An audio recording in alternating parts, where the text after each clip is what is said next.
Bonjour, c'est Cryptolyse. Aujourd'hui, on va parler de Avax, la crypto-monnaie de la blockchain Avalanche. Alors, Avalanche, c'est une blockchain de layer 1 qui a pour vocation aussi d'être plus ou moins apparentée à une layer 0. On va parler justement de tout ça. Donc déjà, c'est un projet qui est très intéressant, qui apporte une technologie qui est particulière à travers son consensus. Il a son propre consensus qui est très performant. Et à côté, nous avons un système de 3 blockchains qui communiquent entre elles, et c'est ce qui fait la force d'Avalanche. À côté Avalanche, c'est vraiment un écosystème qui a pour vocation de créer des outils pour pouvoir interconnecter les différentes blockchains et avoir quelque chose de peu coûteux, décentralisé, performant, en tout cas décentralisé pour une blockchain récente, disons ça ainsi, et à côté, justement, un consensus très très fort, très puissant, qui donne un temps de finalité vraiment très faible, et on a des smart contracts qui sont EVM compatibles, et avec justement en plus des petits tweaks qui font que, en effet, les EVM qui sont sur Avalanche sont quand même plus performantes généralement. À côté, nous avons une comparaison qui nous met sur Bitcoin et Ethereum, ça on a l'habitude, mais à côté, Polkadot et Avalanche. C'est pour ça que je vous dis que, en l'occurrence, Avalanche a une vocation à vouloir potentiellement être caractérisée comme une layer 0. Layer 0, c'est quoi? C'est un socle, c'est un SDK, c'est un kit de développement pour construire simplement des projets interopérables sur lesquels toutes les blockchains communiquent entre elles. Et donc, justement, on se greffe à Avalanche et on a accès à tout ce que Avalanche permet et à tout ce que les blockchains sur Avalanche permettent. Et c'est vraiment la force, c'est pour ça qu'ils se comparent notamment à Polkadot. On a sur Avalanche quand même des transactions par seconde qui sont à 4500 transactions par seconde, finalité à moins de 2 secondes. En réalité, quand on regarde un petit peu la finalité d'Avalanche, on est à moins d'une seconde, hein, en vrai. On a à côté une notion de paramétrabilité qui est très forte, à 80%. On va en discuter tout à l'heure avec leur lancement qu'ils ont effectué. À côté, ils ont justement une VM compatible, donc quelque chose qui permet de porter directement des applications décentralisées en Solidity sur Avalanche, donc un déploiement très facile, et donc qui permet à côté d'utiliser toutes les fonctionnalités d'interopérabilité d'Avalanche à travers par exemple l'Avalanche Bridge, il y a plein d'autres choses qui sont statuées. Et à côté, on se retrouve avec l'Avalanche Virtual Machine qui permet justement de développer d'autres choses en plus de la compatibilité avec Ethereum. À côté, nous avons les subnets d'Avalanche. Donc très très grosse news à retenir. Les subnets, c'est quoi? C'est cette notion de blockchain paramétrable à 80% paramétrable, c'est-à-dire qu'on achète un petit bout de la technologie d'Avalanche et on a accès en fait, voilà, tout simplement à une notion de paramétrabilité de notre blockchain propre à celle d'Avalanche. Alors je simplifie énormément, c'est le principe. Et derrière, on peut s'interconnecter avec Avalanche pour en bénéficier de la totalité. Globalement, c'est un peu un premium pass où on a accès à tout en illimité. Et justement, les grosses sociétés ont tendance à aller chercher des subnets pour pouvoir avoir accès à la technologie et aux évolutions. Et derrière, s'interfacer avec la public chain, donc Avalanche, pour avoir accès à tout ce que peut permettre Avalanche. Deux choses au niveau justement de Avalanche. Un, les subnets ont pour vocation réellement de toucher les institutionnels, les grosses sociétés.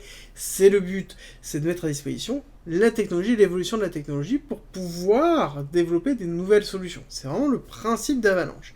Et deuxième chose, Avalanche qui était très tourné sur la finance et qui l'est toujours, mais actuellement met l'accent sur la notion de multivers et pour être plus précis sur la notion de gamification du Web3, c'est-à-dire que Avalanche se positionne comme étant un des leaders, ou en tout cas un qui met l'accent du développement sur tous les projets qui ont pour vocation de développer du multivers et du Web3, enfin du gaming, en tout cas de la gamification, sur le Web3. Donc ça, c'est vraiment les axes d'Avalanche, et globalement, on se retrouve quand même sur une technologie qui est solide, une tokenomics qui est très intéressante et qui est bien faite, et à côté, un écosystème qui est bien développé, qui continue à se développer, que ce soit en bear market ou non, et ça c'est vraiment la force généralement, enfin si en tout cas de force, d'un projet, d'un écosystème qui est suffisamment solide pour pouvoir préparer un prochain bull run, et c'est une des raisons pour lesquelles j'aime beaucoup cette blockchain.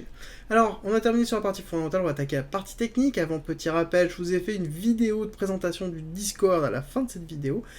Le Discord, c'est un endroit où vous retrouvez plein de guides, plein de discussions sur la crypto-monnaie, la blockchain, le trading, l'investissement. N'hésitez pas à nous rejoindre. Tout est en description et en commentaire épinglé avec les liens pour y accéder. Il y a les télégrammes aussi qui sont à disposition. Et si vous voulez plus d'informations sur le Discord, la vidéo vous attend en fin de cette vidéo. Alors, on attaque la partie technique qui est découpée vraiment en 3 phases, sur lesquelles on a une partie d'accumulation qui s'est terminée par une grosse phase d'accélération en février 2021. Normal, vous allez me dire, c'est classique, si vous écoutez les vidéos, vous connaissez pourquoi, c'est qu'on a eu l'avènement de la DeFi, la finance décentralisée, avec l'explosion de cet engouement et une saturation des frais d'Ethereum, et à côté, il y a eu toutes les blockchains de niveau 1 qui ont commencé à voir leur cours exploser parce que les gens étaient en train de chercher des endroits où ils pouvaient déployer sans que ça leur coûte un bras, un rein et une jambe. Donc Avalanche a justement profité de cet engouement, mais pas tant que ça par rapport à d'autres, parce qu'on a eu une première accélération en février 2021, ensuite on a retracé et on a ici mis en place une accumulation qui a eu première étape, avec ici un STB, un Spring et une nouvelle accumulation avec ici un SC, un STB et départ, avec un départ qui a été un petit peu anticipé par rapport aux autres, avec un départ fin août, grosse accélération, avec mise en place à 59$, retracement effectif à 32$, et ensuite on a commencé à travailler le bull run que l'on a eu justement sur la fin d'année 2021 pour terminer en novembre 2021, un petit peu avant la chute que l'on a pu voir, et derrière on a eu première accélération baissière jusqu'en décembre, retracement, et ensuite on a mis en place l'accélération baissière. Mais malgré ça, on retrouve quand même un cours qui est très construit, malgré justement un petit peu le bear market et le carnage que l'on a eu avec la chute de l'UST et de Celsius. On va regarder ça tout de suite. Donc on a un BCARST SO, ça c'est quoi? C'est une distribution de Wyckoff, pour ceux qui connaissent. Ceux qui ne connaissent pas, il y a plein de documentation sur le Discord, pas hésiter à passer. On a le buying climax, l'arrêt de la tendance haussière, l'automatic rally, le retest donc baissier, et ensuite on teste la partie supérieure à travers le secondary test, donc le ST, cette zone ici, et ensuite on s'enfonce pour faire le sign of weakness qui est une cassure de la R et une prise de liquidité massive pour repartir à la hausse, faire l'uptrust, donc lutter, donc on attend un nouvel ATH pour valider cette distribution. À côté, nous avons une deuxième schématique, enfin troisième schématique même, de Wyckoff, avec une accumulation qui se trouve en blanche, ici, Psi, SC, AR, ST, STB, donc on s'est enfoncé ici pour prendre la liquidité. Ce STB est très très fort, très puissant, et c'est la crise de l'UST qui nous a emmené sur ce STB, et derrière on peut s'attendre potentiellement à un spring. Pour l'instant ce n'est pas le cas. Ce qui est intéressant de voir, c'est que nous avons un arrêt ici sur la crise de Terra Luna, un arrêt ici sur la crise de liquidité de Celsius. On a quand même un décalage qui a été assez fort, et depuis on a un cours qui est plutôt bien construit, on va en discuter après. Ensuite, nous avons ici une distribution qui s'est validée avec une cassure réelle et une grosse cassure accélération baissière. Et on se retrouve bien ici dans un schéma qui est très intéressant, sur lequel nous avons ici le PSI, le SC, l'AR, le STB, AR, ST, retest, départ haussier. Et là, on va aller certainement chercher le Psy qui est en haut, chercher le Psy à 38$. Est-ce qu'on va y aller en un coup ou est-ce qu'on va retravailler? Bien évidemment, je pense qu'on va retravailler les zones en dessous de 20$ pour pouvoir justement prendre de la liquidité et repartir à la hausse. Et on a un niveau sur lequel, après derrière, on pourrait faire un break-off structure, donc une validation d'une belle bougie, donc un retracement et un retest baissier pour repartir à la hausse.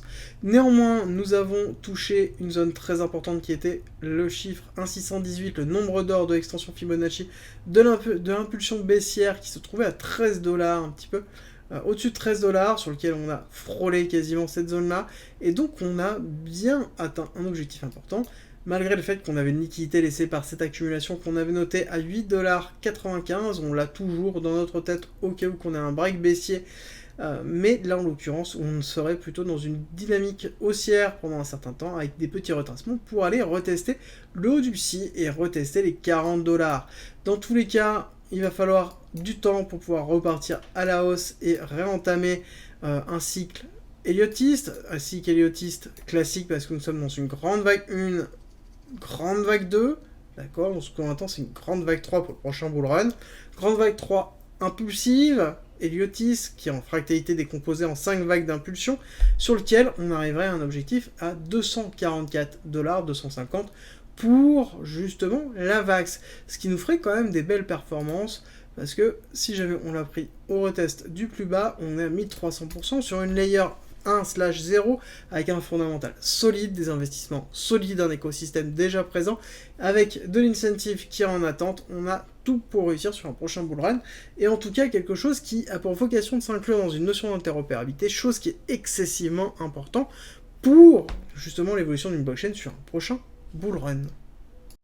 Rejoins le Discord, c'est un lieu unique qui réunit toutes les informations sur l'investissement, le trading, la crypto-monnaie et la blockchain. Tu y trouveras notamment toutes nos annonces, une bibliothèque remplie d'informations mises à disposition gratuitement pour tout comprendre, des salons de discussion pour pouvoir progresser ensemble sur la crypto-monnaie, la blockchain, le minage, la fiscalité, la DeFi bien évidemment, et ensuite l'analyse technique avec la partie débutant, expert, sur les indices, sur même le trading en général.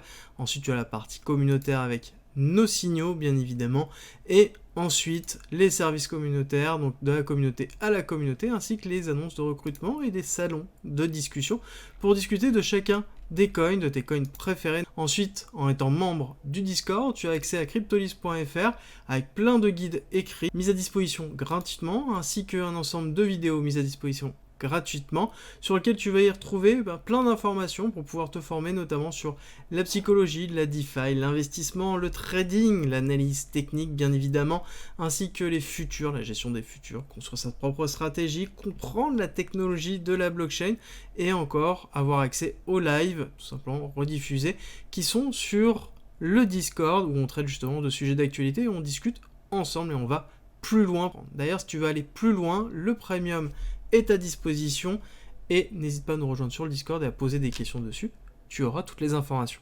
Si tu aimes mon contenu, like, partage et abonne-toi, ça m'aide énormément.